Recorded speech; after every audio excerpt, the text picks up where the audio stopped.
আসসালামু আলাইকুম। স্বামী অবহেলা করলে কাঁদবেন না, এই ভুলগুলো আজই বন্ধ করুন।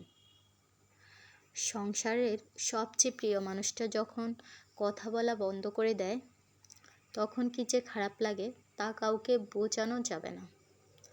অনেক স্ত্রী মানসিক যন্ত্রণা আর চাপা কষ্ট সহ্য করতে না পেরে মারাত্মক ভুল সিদ্ধান্ত নিয়ে ফেলে। তারা মনে করে হয়তো বারবার প্রশ্ন করলে অথবা কান্নাকাটি করলে তার মন গলবে, সে নিজের ভুল বুঝতে পারবে।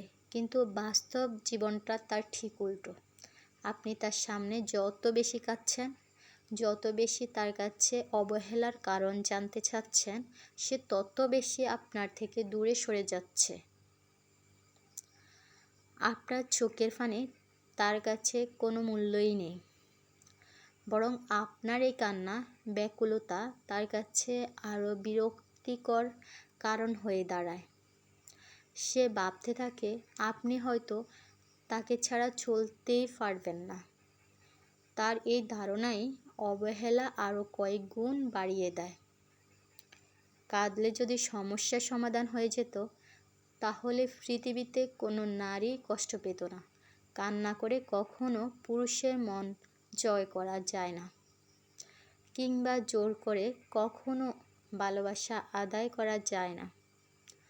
আজ আপনাকে শক্ত হতে হবে, চোখের পানি মুছে শান্তভাবে পরিস্থিতি মোকাবেলা করতে হবে। আপনি যদি চান আপনার স্বামী আপনাকে আগের মতো ভালোবাসুক, আপনাকে গুরুত্ব দিক, আপনার সংসার সুন্দর হোক, তাহলে আজ থেকে ভুলগুলো করা বন্ধ করুন। 1. স্বামীর পিছনে সারাক্ষণ না পড়ে থাকা। স্বামীকে অতিরিক্ত ফোন বা মেসেজ করা বন্ধ করুন। কোনো স্বামী যখন গুরুত্ব না দেয়, তখন স্ত্রী বারবার ফোন করে, মেসেজ করে, বারবার প্রশ্ন করে, কেন তুমি আমাকে গুরুত্ব দিচ্ছ না, তোমার কি হয়েছে, তার ফোন চেক করে, তার পিছনে গুড়গুড় করতে থাকে। কোনো স্বামী এটা পছন্দ করে না, স্ত্রী তাকে সারাক্ষণ চোখে চোখে রাখুক, তার স্বাধীনতা হস্তক্ষেপ করুক। কোনো স্বামী যখন বুঝতে পারে তার স্ত্রীর যাওয়ার কোনো জায়গা নেই, সে যতই কষ্ট দেয় তবুও তার পিছনে গুড়গুড় করবে, স্বামীকে ছাড়া সে কিচ্ছুই বোঝে না, ঠিক তখনই স্বামী তাকে অবহেলা করতে শুরু করে। কারণ যে জিনিস সহজে পাওয়া যায় তার মূল্যায়ন কেউ করে না। এই ভুলগুলো আজ থেকে বন্ধ করতে হবে। আপনি ফোন দিলে সে যখন ফোন ধরবে না, তখন আর ফোন দিবেন না। সে যখন আপনার সাথে কথা বলতে চায় না, আপনিও তখন চুপ থাকবেন। আপনার মেসেজের উত্তর না দিলে বারবার মেসেজ করে বিরক্ত করবেন না। 2. নিজের আত্মসম্মান বিলিয়ে দিবেন না। যেমন অনেক স্ত্রী আছে, স্বামী একটু অবহেলা করলে, কথা না বললে বা ফোন না ধরলে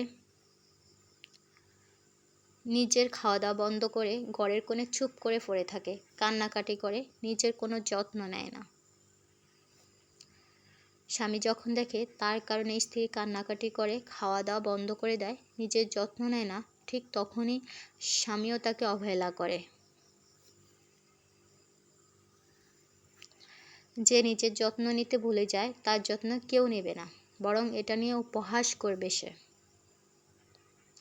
মনে রাখবেন, নিজের সব কিছু স্বামীর জন্য বিসর্জন দেবেন না। নিজের পছন্দের পোশাক পরবেন, পরিষ্কার পরিচ্ছন্ন থাকবেন, যে কোনো ভালো কাজে নিজেকে ব্যস্ত রাখবেন। আপনার স্বামী যখন দেখবে তাকে ছাড়া আপনি এত ভালো আছেন, আপনি আগের মতো মন খারাপ করছেন না, কাঁদছেন না, তাকে ছাড়া আপনার জীবন ভালো কাটছে, তখন সে আপনার দিকে ফিরে আসতে বাধ্য হবে। পরিশেষে একটাই কথা বলে, সবার প্রথমে নিজেকে ভালোবাসতে শিখুন। যে নিজেকে ভালোবাসে না, তাকে কেউ ভালোবাসবে না। সব সময় নিজের যত্ন নেবেন। ভিডিওটি ভালো লাগলে লাইক ও কমেন্টস করবেন। এতক্ষণ ভিডিওটি দেখার জন্য সবাইকে ধন্যবাদ।